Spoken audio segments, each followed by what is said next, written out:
My name's Gavan Cheema, and for this production I was the creative cultural consultant and the assistant director. For me, the process kind of started by doing a lot of research. So I am Punjabi and my family's Sikh, so I do have some knowledge, but of course I don't know everything about the entire community. So I started off by doing a lot of research, and I compiled a resource book that was particular to the content that I thought would be useful for the show, and then kind of distributed that amongst the designers and the actors and Giovanni, and then that was kind of a starting point for a lot of conversations that I had with people about culturally specific content in the show. Specifically about Punjabi Sikhs at a certain time point in the history of Canada. So I think it is really important for a piece like this to have somebody in the room that is Punjabi, that is Sikh, and can talk to people about what that experience is like, because India is so diverse, and it was important to the playwright to have somebody in the room that could consult people on that aspect of the play. So it was in the technical writer that if you were gonna do this production, it had to be with a cultural consultant, so that way everything's done in a way that's respectful and authentic to the people that it's representing on stage.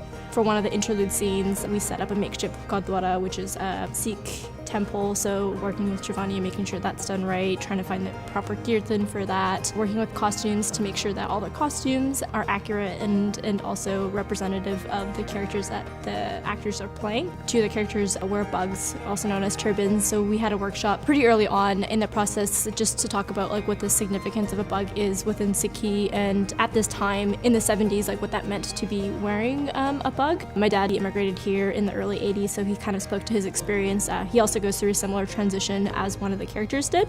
so we spoke a little bit about that as well. The climate of theater is changing, and people are becoming more sensitive to things like cultural content, so I do hope that there are opportunities for other people to have cultural consultants.